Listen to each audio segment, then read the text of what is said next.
E aí, galera, bom dia. Massa.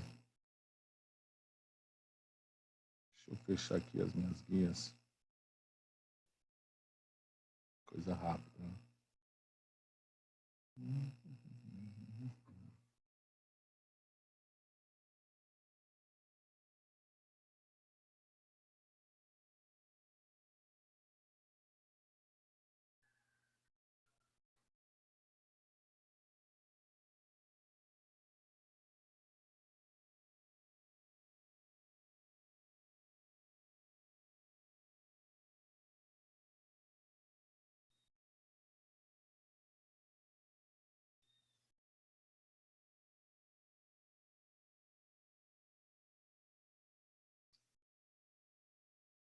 Nove, seis, nove. Galera, só me localiza aí. Nossa última aula de física, nós estávamos falando de leis de Newton, nós chegamos a falar de quais forças? Falamos de atrito? Só recapitulei, Anthony, estou assistindo a aula aí passada aí, fala para mim, Anthony. Dá um help aí, só para eu me localizar aqui. Nossa última aula, terça-feira à noite, nós paramos em qual força? Oi, oi, oi. Ah, Filipão, Professor, eu não vi a aula do dia. viu? Não viu? Então, galera, vamos fazer o seguinte, então, cara. Deixa eu ver. Mais quem que não viu a aula do dia? Elástica. Natália. Eu parei em força elástica. Show. Galera, ó, o Felipe Cusual chegou novo agora. Tainara não lembro a Tainara. Tainara também tá aí chegando agora. Provavelmente. E aí, Filipão, massa, cara? Sumido, hein? Vou fazer o seguinte. Certo, isso aí, Filipão. Galera, vamos fazer o seguinte, então, vamos... Assim, eu acho que a primeira, segunda e terceira lei de Newton, vamos fazer de conta que a gente fez o seguinte, então. Primeira, segunda e terceira lei de Newton, eu acho que tá de boa para vocês. Qualquer dúvida, vocês podem pegar e acessar lá a videoaula gravada lá, e acho que tá de boa para vocês saber a primeira, segunda e terceira lei de Newton. Eu acho que as forças e as aplicações que o bicho pega, né? Então são as forças, as principais forças da mecânica e as suas aplicações. Então vamos fazer o seguinte, vamos discutir de novo as forças rapidamente, depois a gente vai lá, se der tempo a gente vai para as aplicações. Eu vou agarrar um pouco na de atrito, né? Aí olha só o que eu preparei para vocês aqui. Assim que eu concluir a aula de vocês de leis de Newton, né? Então deixa eu mostrar para vocês aqui rapidamente. Então olha só, eu fiz assim, ó. As principais forças da mecânica que nós vamos estudar, tá? Então, vamos estudar peso, força elástica, força normal, tração ou força-tração, força de atrito ou semelhante de atrito. Passar por essas forças para discutir todas elas. Depois, nós iremos lá para as aplicações. Quais são as aplicações? Sistema de blocos, máquina de atude, plano inclinado, elevadores, polias, né, ou talha exponencial, força centrípeta, que é lá em força em trajetórias curvilíneas. Ponto. Terminamos a lei de Newton. Sequência depois daqui, o que é? Trabalho e energia. Essa foi o nosso combinado, porque a gente fecha um monte de parte da mecânica a partir daí, tá, gente? Então, vamos recomeçar, fazer de conta que vamos discutir rapidamente cada situação dessa, cada força dessa, bem tranquilinho, bem rapidinho, bem de boa. Qualquer dúvida pode me chamar aí. Então, gente, olha só, vamos começar então. Força-peso. Gente, nós temos que ter uma capacidade de, a partir de agora, né? Claro, desde o primeiro ano vocês já sabem disso, que massa e peso são coisas completamente diferentes. A massa é a medida da inércia de um corpo, né? Medida indireta, não diretamente, medida indireta da inércia de um corpo. E essa massa também é uma grandeza escalar. Então quer dizer que ela não tem direção, não tem módulo, não tem sentido. E outra coisa, a massa ela é invariável. Então qualquer lugar do cosmo que esse corpo se dirigir, então vamos imaginar que você vai fazer um passeio para Marte, a sua massa na Terra e em Marte é a mesma. O que vai mudar é o seu peso, que o peso é uma força de atração gravitacional. Então quer dizer que quando essa massa, esse corpo proveniente de massa, está submetido a um campo gravitacional, ele vai ser atraído. E a intensidade dessa força de atração que nós chamamos de peso. Então, na realidade, a gente pode pensar assim, galera, ó, que peso, né, pela segunda lei de Newton, é igual a massa vezes a gravidade, a aceleração da gravidade. Lembrando que peso é uma grandeza vetorial. Lembrando que, para fins de estudo, né, eu quero que vocês entendam isso aqui, que a gravidade, a gente vai discutir isso, vai ter um momento de discutir sobre a gravitação universal, tá? Mas só para melhorar, a gravidade, ela varia no mesmo planeta. Isso aqui na Terra. Então, ela varia com a altitude, tá? E com a latitude. Como assim, professor? Não estou entendendo muita coisa. Você falando de latitude, altitude. Vamos pensar assim, ó. Deixa eu pegar, vamos desenhar para vocês. Então, vamos pegar aqui, ó. Vamos pegar um planeta Terra.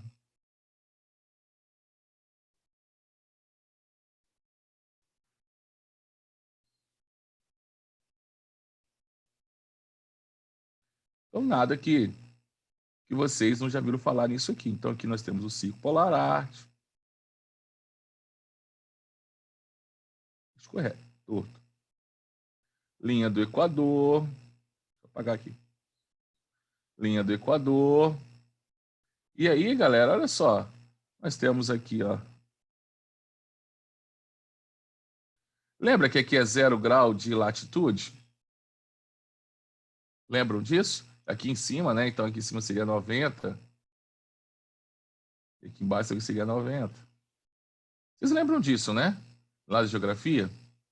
Então, quer dizer, galera, como a Terra é achatada nos polos, à medida que eu vou direcionar para os polos, olha só, à medida que eu vou direcionando para os polos, a minha gravidade vai aumentando.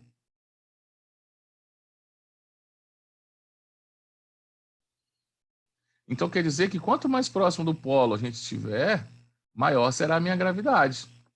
Então, quer dizer que a gravidade ela é diretamente proporcional à minha latitude. Lembra que peso é massa vezes gravidade? Então, quer dizer que você se pesar aqui, próximo à linha do Equador, medir o seu peso aqui e medir seu peso lá no polo norte, seu peso vai dar diferente. Lá vai dar maior do que aqui. Então, se você acha, se você agora na quarentena tá achando que você tá, pô, professor, engordei pra caramba, professor. Caramba, tá complexo.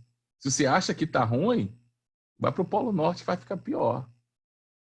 Você tá entendendo? Fica pior, porque a gravidade lá é maior, porque a Terra é achatada. E quanto mais próximo do meu centro gravitacional da Terra, maior a intensidade da gravidade. Então, consequentemente, maior o seu peso. Já a altitude é, ó, distância. Então, a minha gravidade, galera, ó, ela é inversamente proporcional à altitude. Como assim, Jonas? Quanto mais alto, quanto mais distante eu estiver do meu centro gravitacional da Terra, menor será essa intensidade da gravidade. Consequentemente, menor será o peso, porque menor será a força de atração desse planeta em relação à minha massa. Agora, a minha massa não varia. Então, quer dizer que se você pegar uma balança dessas portáteis, vamos dizer, qual seria o lugar mais fácil para você poder mensar nesse experimento? Né? Pega uma balança digital e mede. Ela, na realidade, ela não está medindo o seu peso, mas provavelmente está medindo indiretamente, não só lá mais à frente, que balança média normal. Mede ali no topo e depois você vai lá, sobe o pico da bandeira e mede normalmente lá em cima. Você vai ver que vai dar muito diferente. Essa diferença se dá devido à altitude. Quanto mais alto, menor a gravidade. Discutimos isso aqui. Tranquilo para vocês até aqui? De boaça, né? Nada muito, professor, nada de muita coisa difícil para vocês. Galera, nós falamos sobre a lei de Hooke, ou Hooke, como queiram pronunciar, é melhor de pronunciar. Assim, a pronúncia que eu mais escuto aí é Hooke. E ele diz o seguinte: primeira coisa que nós temos que saber é que a força elástica é uma força de restituição. Como assim, restituição? Quer dizer que se eu pegar esse cara aqui e empurrar, ou seja, se eu comprimir a mola, se eu comprimir, eu vou comprimir. O que essa mola vai tentar fazer? Ela vai tentar se alongar. Se eu alongar a mola, o que ela vai tentar fazer? Ela vai se comprimir. Então quer dizer que sempre a força que a mola exerce, esse corpo elástico exerce sobre essa deformação, ela é sempre contrária, nunca vai ser no mesmo sentido. Então, se eu comprimir, ela tenta alongar. Se eu alongar, ela vai tentar comprimir. Sempre tentando reconstituir a sua posição original. Essa deformação, ou seja, da onde que ela estava e para onde que ela foi, eu chamo isso de deformação. E nós vamos representar pela letra X. Então, letra X, ou também delta X, é o que nós chamamos de deformação.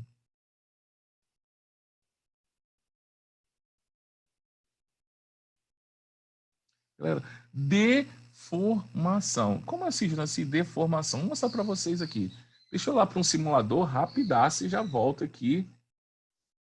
Gente, ó, lei de Newton é importantíssima. A matéria não é difícil e é uma matéria importante, cai bastante no Enem, principalmente a parte teórica, tá? A parte matemática, não. Eu vou falar, eu vou passar, né, sisteminha de blocos, vou passar isso aí para vocês. Mas não cai muito, não, a parte matemática. A parte teórica cai bastante. Galera, vamos pegar aqui, ó, uma introdução para que vocês... Olha só, então. Aqui, ó, setinha para força aplicada e setinha para força elástica. E vou colocar a deformação também. Então, repare que aqui ela está em equilíbrio. Ó, a força que eu estou aplicando, se eu comprimir ela, olha só, eu estou comprimindo, ó, comprimindo. Repare aqui, ó, repare que a força elástica, já que eu comprimi, ó, a força que eu faço aqui é de laranja, ó. Eu estou comprimindo essa mola, a força elástica é o quê? Mesma direção, mesmo módulo da força que eu apliquei, agora está em equilíbrio, né? Só que sentido oposto. Repare que se eu aumentar a constante elástica da mola, quanto maior a constante elástica da mola, menor a deformação ela vai sofrer. Ó, se eu diminuir a constante elástica para uma mesma força, maior a deformação. Eu aumentei a constante elástica, a minha deformação verdinho aqui, ó, está diminuindo. Se eu faço uma força de elongação, né? Estou elongando a minha mola, olha só. Repare que a minha força elástica agora ela quer comprimir. Então, por isso que a força elástica é sempre contrária, é uma força reconstituidora. E aqui é a mesma coisa. Diminuiu a constante elástica, maior será a deformação. Aumentou a constante elástica, menor será a minha deformação para um mesmo, galera, para uma mesma força aplicada. E aí, o que fez? Então, e na realidade, ele percebeu que, vamos pensar num gráfico, fica melhor a gente pensar isso num gráfico. Então, vamos pensar isso num gráfico, para que vocês possam entender que, inclusive, né, pode cair questões envolvendo gráfico para vocês aí. Vamos desenhar um gráfico. Vou fazer um gráfico mais ou menos assim, ó. Eixo X, vou pensar aqui, eixo Y. E aí, galera, vou fazer o seguinte agora, vou pegar aqui, mudar de cor. Ele percebeu que o gráfico... Deixa eu colocar os valores, né? O que é cada eixo desse aí, que senão ninguém entende nada. Vamos colocar aqui de preto. Então, aqui vai ser força elástica, FL. E aqui embaixo vai ser aquela força F que nós estamos aplicando, tá, gente? Eu aplico uma força F e a mola age com uma força elástica. E aí, galera, olha só o que nós percebemos. Nós percebemos que a medida...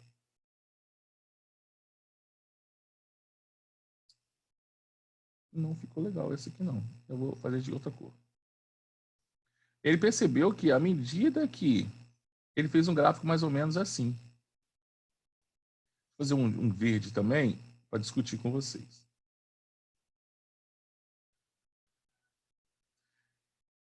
Então, olha só. Vamos supor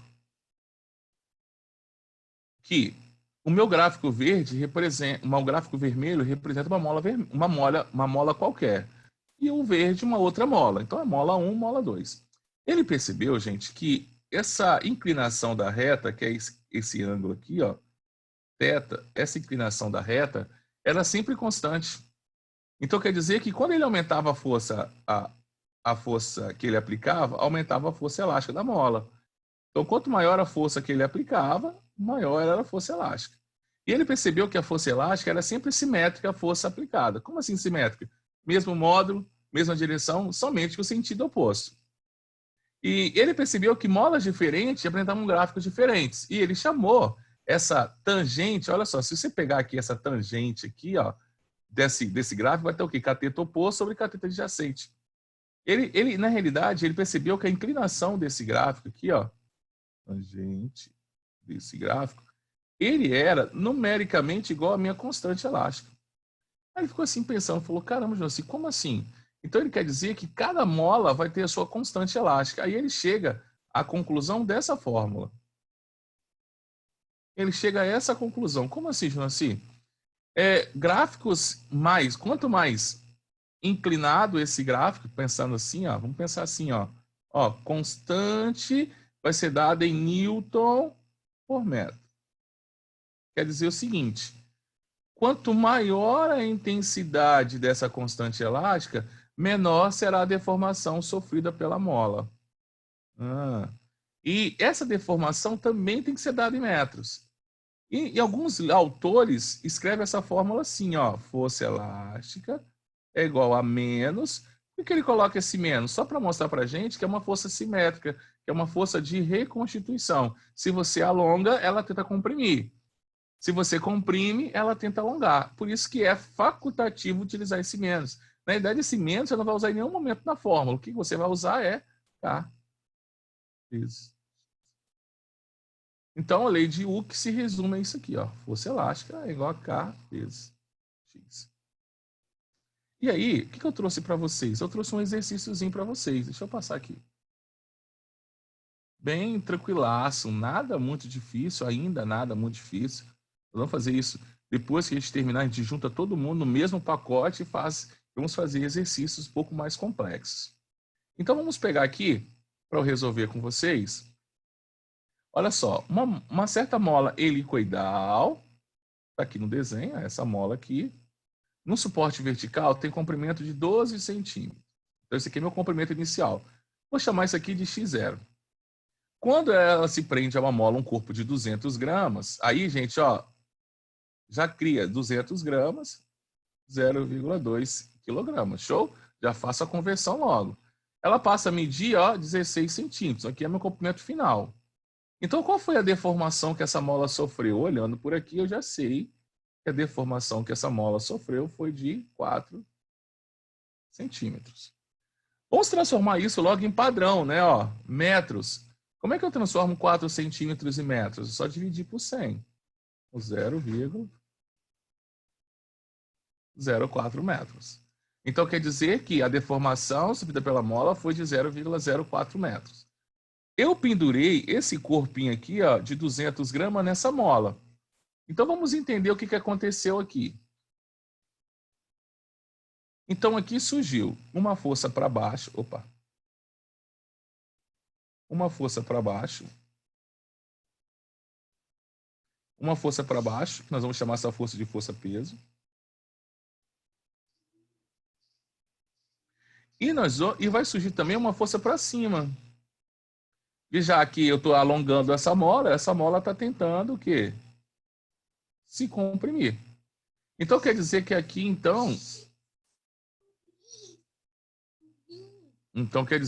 então, surge a força elástica para cima, sempre contrária. E aqui embaixo surge quem? O peso.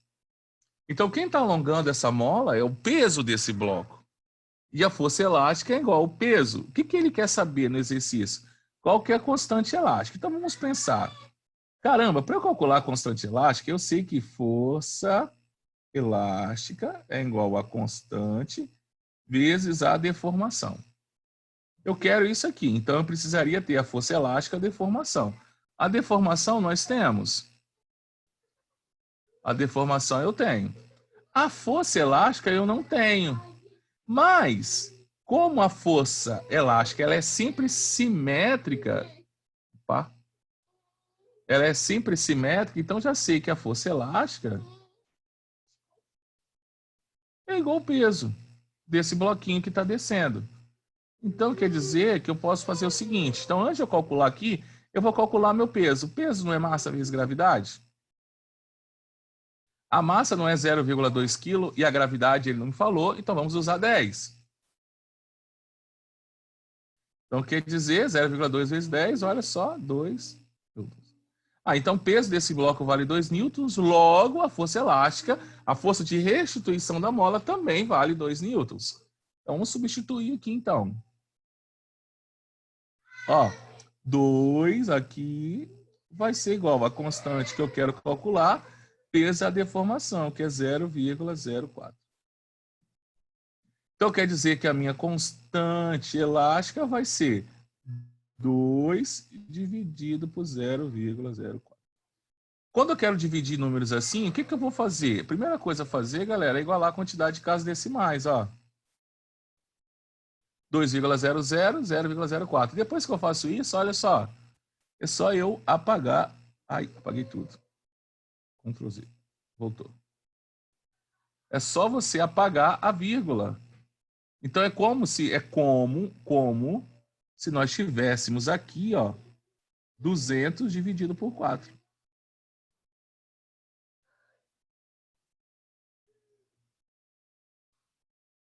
Isso aqui. O que é 200 dividido por 4? 50. Então quer dizer que a nossa constante elástica vale 50 newtons por metro.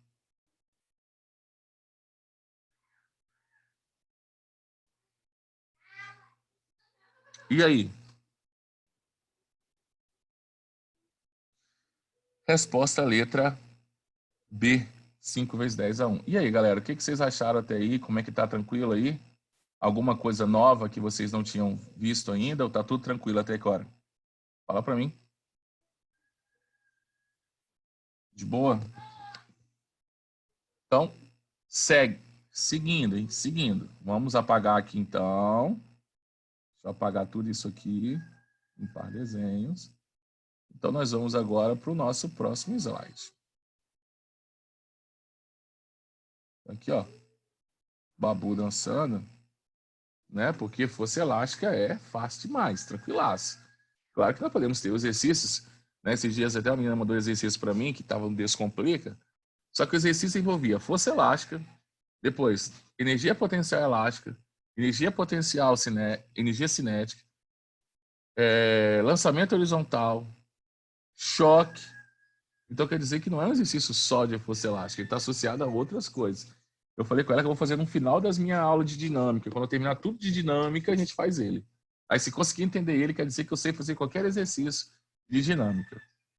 Então vamos lá, gente. Ó, normal, reação normal ou simplesmente força normal, reação normal ou simplesmente normal.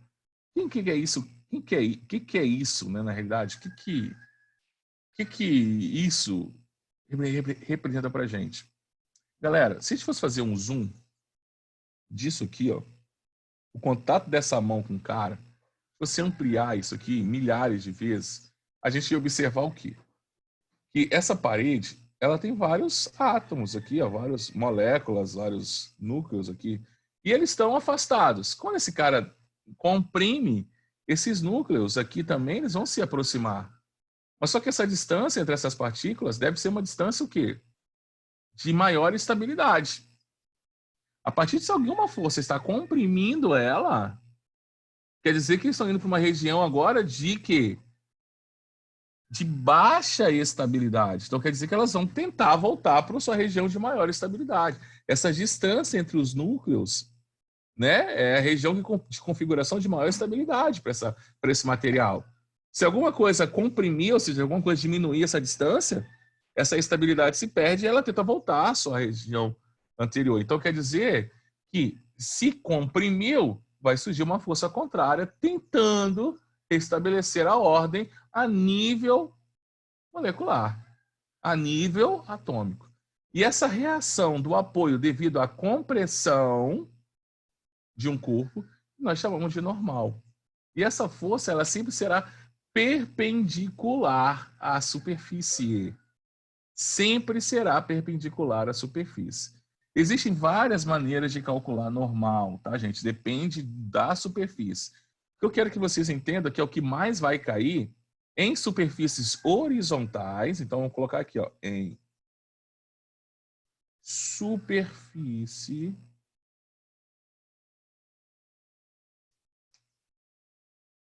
horizontal, normal é sempre igual ao peso. Então, quando a gente começar a ler um texto, ele fala assim, considere uma superfície horizontal. O que ele quer te dizer? Que peso e normal são iguais. Ser iguais não significa dizer que são simétricas. Não quer dizer que isso é um par de ação ou reação. Lembra que peso é a atração gravitacional da Terra em relação a esse corpo. Então, quer dizer que a Terra puxa esse corpo puxa a Terra. Então, um par de reação do peso está no centro gravitacional da Terra. A normal é uma força de compressão dessa superfície que esse corpo está causando. Então, a ação, devido à ação desse corpo comprimir essa superfície, a normal reage, tentando restabelecer essa ordem a nível atômico. Então, normal e peso não formam um par de ação e reação. Não se esqueçam disso. Seguindo aí. Galera, eu coloquei aqui algumas figuras só para a gente entender. Então, em que situação que normal é igual ao peso? Nessa situação, em superfícies horizontais. Aqui não é, nós vamos ver plano inclinado, que a normal não é igual ao peso. E aqui também. Aí você fala assim, professor, mas tá... Tem possibilidade da normal e peso ter a mesma direção e sentido? Tem sim, ó. Por exemplo, aqui, ó, no globo da morte, no loop, nós vamos aprender a calcular isso aqui, ó. Caramba, então quer dizer que peso e normal podem ter mesmo sentido? Pode. Se esse corpo, por exemplo, tivesse de cabeça para baixo, fazendo um loop aí, pensar aí no globo da morte. Repare que, olha só, o peso ele é sempre vertical para baixo, mas a normal não é vertical para cima, a normal ela é perpendicular a minha superfície. Não se esqueçam disso, tá? Galera, tração ou tensão é uma força que surge quando eu estou ligando um corpo a outro corpo por um cabo, por uma corrente, por uma corda. Então, quer dizer, eu estou puxando, então pensa aqui, ó, esse cara está puxando esse automóvel através de uma corda. Então, ele não puxa o automóvel, ele puxa a corda e, consequentemente, essa força é transferida pela corda ao automóvel. Então, essa força transferida por uma corda, por um cabo, por um fio, é chamado de tração ou tensão. Show? Não se esqueçam, tá? Em muitos exercícios, eles começam um texto falando assim, olha, um fio ideal, considere um fio ideal e inextensível. O que quer dizer isso? Para ele ser ideal, ele tem que ter uma massa desprezível. E se ele é inextensível, então quer dizer que ele não vai esticar, nem vai comprimir. Então não vai surgir força elástica. Então o que é um fio ideal? Ele tem massa desprezível e ele não se alonga. Ou seja, ele não se estica. Porque se ele esticasse, surgiria ali uma outra força chamada de força elástica. Perfeito? Galera, e agora, né, aquele dia da galera aí que nós vamos gastar um pouquinho mais de tempo, a força de atrito. Galera, eu quero que vocês me falem para mim como é que tá o ritmo aí, se tá de boa, se tá tranquilo, se vocês querem que acelere um pouco mais, se eu posso acelerar ou se vocês acham que... Hoje eu não sei. Oi. A tração, ela é sempre para fora do corpo? Como assim para fora? Eu não entendi. Vou botar o desenho. Da corda ali, aí seria como o carro, a tração é sempre para fora ali do carro. Então, a tração ela vai ter a mesma direção do fio. Então, o próprio fio, o próprio cabo, ela tem a mesma direção, tá vendo? Então, nesse Isso aqui, esse cara está puxando essa corda. E ele puxa essa corda em que direção? Diagonal, tá vendo? A força que ele está puxando é diagonal. Então quer dizer que a tração também será diagonal. E como esse corpo está sendo puxado, qual deverá ser o sentido da tração? Opa, deixa eu voltar aqui. Deixa eu voltar aqui rapidinho. Qual vai ser o sentido da tração? Puxar esse carro. E na mesma direção da corda. Olha aqui. Olha na lâmpada aqui. Ó, se não tivesse esse cabo, essa lâmpada ia cair devido ao peso, concorda? Sim. E aí, olha só. Quem está sustentando essa lâmpada não é o fio? Se eu fio aqui, se eu meter uma tesoura aqui, ó. Meter uma tesoura aqui, ó, cortei, essa lâmpada vai cair. Por que ela não está caindo? Porque existe uma força de sustentação nela aqui, ó.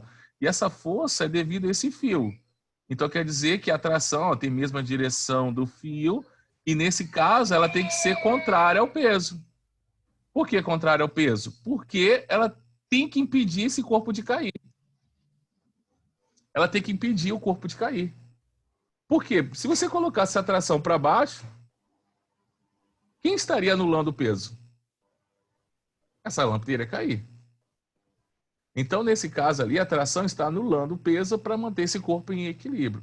É isso que tem que imaginar. Então, por exemplo, esse cara está puxando o carro.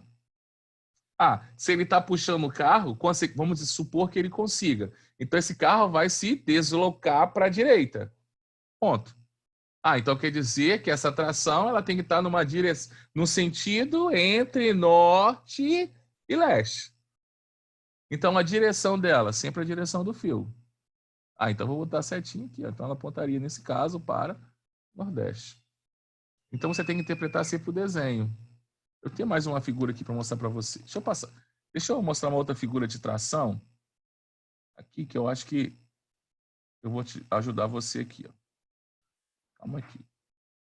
Eu tenho uns bloquinhos que eu perguntei como é que faz. Por exemplo, aqui, ó. Deixa eu... Não vou fazer esse exercício mais à frente, tá, gente? Eu só estou para tirar a dúvida do colega aqui. Então, você concorda que esse bloco A aqui, ó, existe uma força-peso nele para baixo? E a tração desse fio é para onde? Aonde ficaria a tração desse fio? Para cima. Cima. Perfeito? Para cima. Você concorda que aqui também tem tração? Se esse bloco cair, ele vai puxar o B? Então aqui também tem uma tração, ó. Nesse caso aqui, ela vai ser para onde? Para a esquerda. Tá vendo que a interpretação do desenho vai te dizer para onde que está a direção, o sentido da tração. A tração sempre terá a mesma direção do fio. Sempre. Só que o sentido aí que interage a sua interpretação. Show? Entendi. Valeu. Sem problema. Vamos voltar aqui então para o nosso bate-papo aqui. Nós estamos falando de atrito. Repara aqui a minha sequência de gráficos aqui, então. Então, galera, olha só. Vamos imaginar a seguinte situação. Então, eu empurrei essa caixa. Quando eu empurro essa caixa, eu fico pensando. Pela primeira lei de Newton, todo corpo em movimento, todo corpo em repouso tende a permanecer em repouso. Todo corpo em movimento retilíneo uniforme tende a permanecer em movimento retilíneo uniforme. Fechado? Essa é a inércia. A não ser que uma força resultante atue sobre ele. Se eu voltar o slide para vocês, enquanto eu não empurrei, ele estava aqui em repouso. A ação da inércia de boa. Ninguém empurrou, ninguém fez nada, ele vai ficar ali eternamente. Quando eu empurrei, pensando na inércia, ele deveria seguir para sempre em movimento retilíneo uniforme. E aí que entra a nossa dúvida. Por que ele parou? Como é que é o nome dessa força? Se ele parou, é porque a força não estava no mesmo sentido do seu deslocamento. Ele estava se deslocando para a direita, então essa força agiu para a esquerda. Então surgiu alguma força para a esquerda. E uma força que se opôs ao seu deslocamento. E aí que entra nosso problema, né? Que força é essa?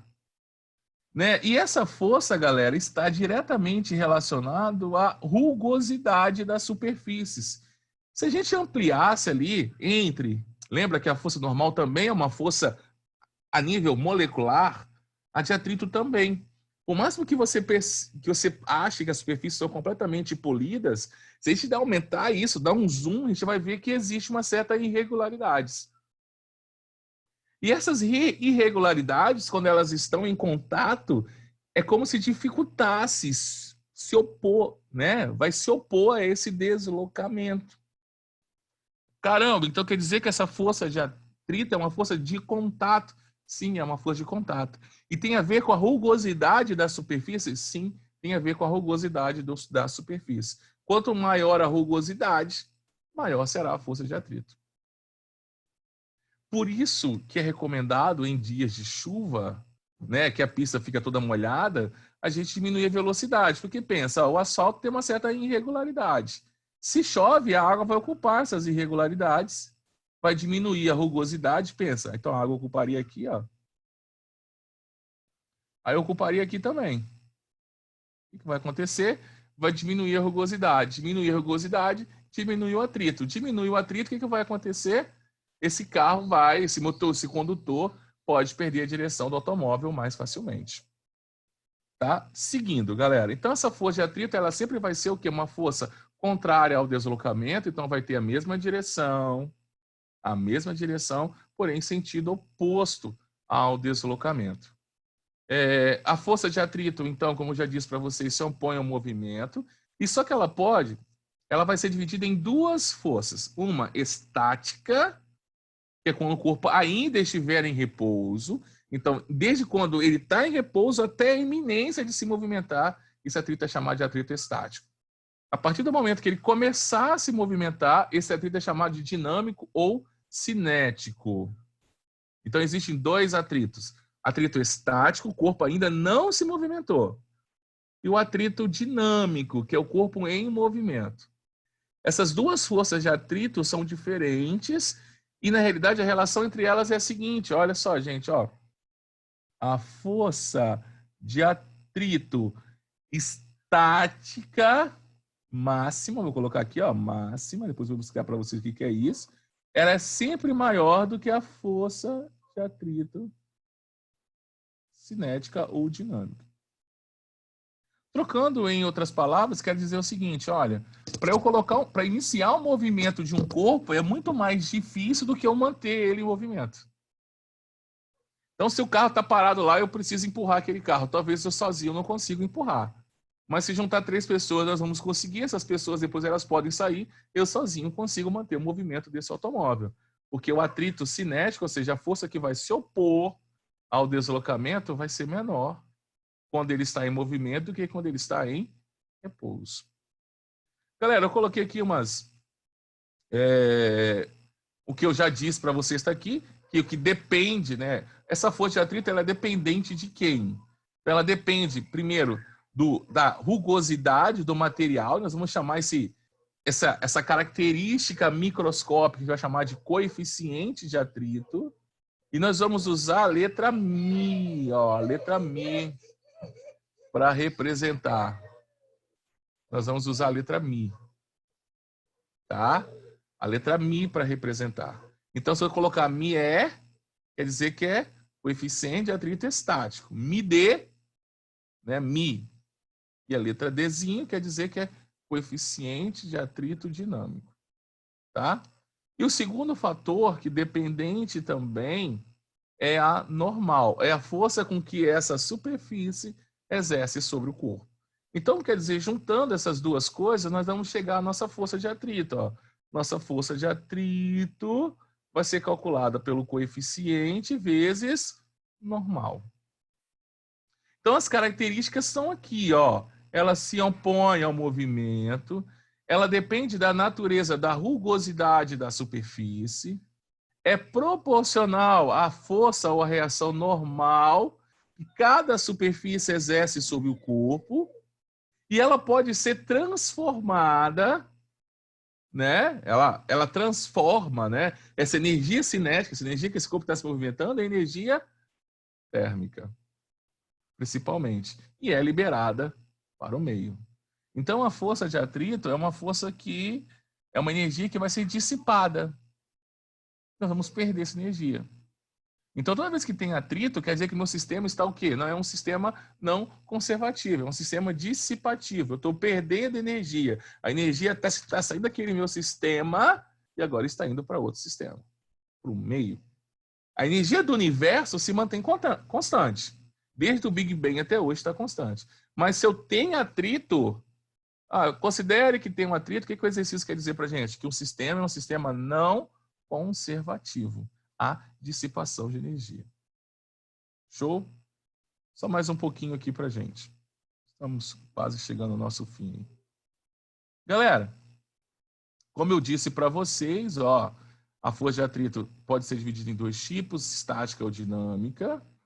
Então, não há deslizamento dos corpos. A força de atrito estático máxima é igual à força mínima necessária para iniciar o movimento de um corpo. Já o atrito dinâmico é quando há deslizamento e quando a força de atrito estática for ultrapassada pela força aplicada ao corpo, este entrará em movimento e passaremos a considerar a força de atrito dinâmico. Galera, amanhã, então não se esqueça, que eu disse para vocês, coeficiente de atrito estático é sempre maior do que o cinético. Se eu quero calcular a força de atrito estático máximo, vou usar o coeficiente de atrito estático vezes a normal. Se eu quero calcular o cinético ou dinâmico, ele vezes a normal.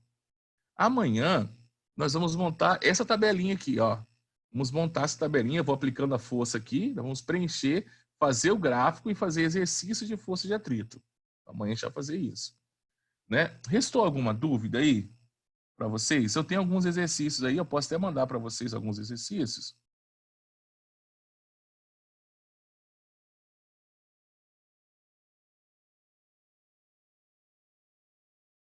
Tá?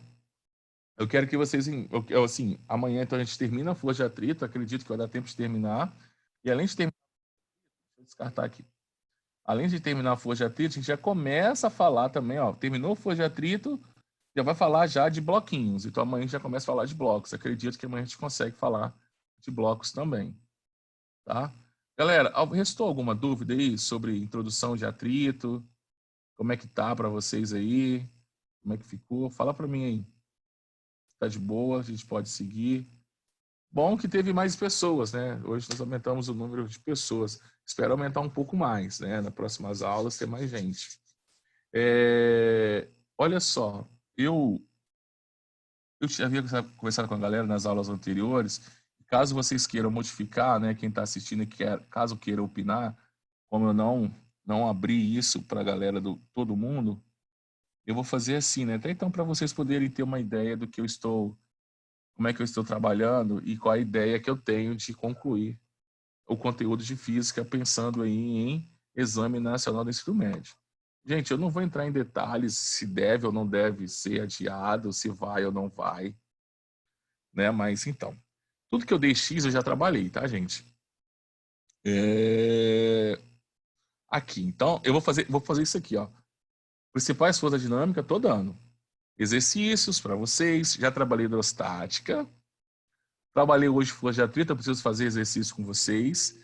Depois, nós vamos trabalhar com aplicações, né? Então, aí tem forças trajetórias curvilíneas, bloquinhos, elevadores, tudo isso, blá, blá, blá, blá. Depois, a gente vai trabalhar com energia mecânica. Então, trabalho, energia. E aí, quando vocês observam aqui, no nosso sistema aqui, eu já vou falar bastante coisa. Para eu falar de trabalho e energia, eu tenho que falar de sistema conservativo, sistema dissipativos, e pá, pá, pá. Então, quer dizer que eu vou dar Daqui a um mês, eu já dei as matérias mais maçantes, que tem mais fórmulas, eu já terminei. Então, aqui mais ou menos um mês um pouquinho, eu já terminei quase toda a parte mecânica. A minha ideia é, no mês de junho, terminar toda a mecânica. E a gente ficar só com a parte mais tranquilinha, ondulatória, ótica, né, termodinâmica, elétrica, magnetismo, essa é a ideia. E aí, se vocês não concordarem, eu estou seguindo o roteiro lá do Descumprir, que eu achei também bastante interessante. Se vocês não concordarem, depois vocês podem falar comigo também. Tá, gente? Vou dar umas listas de exercícios que eu tenho dessa matéria que eu estou trabalhando, e aí vocês vão tentando fazer à medida que forem tendo dificuldade, a gente vai tendo as aulas e vocês vão tendo condições para resolver. Beleza, galera? Então, por hoje é só. Espero que não tenha ficado dúvida, né? Nós temos aí 50 minutos de aula, normalmente esse tempo. Então, fica de 9 a 9h50 aproximadamente, tá? Alguma dúvida ainda? Restou alguma coisa sobre atrito? Alguma coisa que vocês queiram pontuar? Alguma coisa que vocês não entenderam? Eu vou mostrar isso para vocês e vou falar sobre freios ABS e freios tradicionais. A gente conclui a trita. Eu faço o exercício com vocês. E aí? Show? Podemos sair então? Galera, então até amanhã, se Deus quiser. Acho que é amanhã, é amanhã sim, a próxima aula. Então, ó, fui.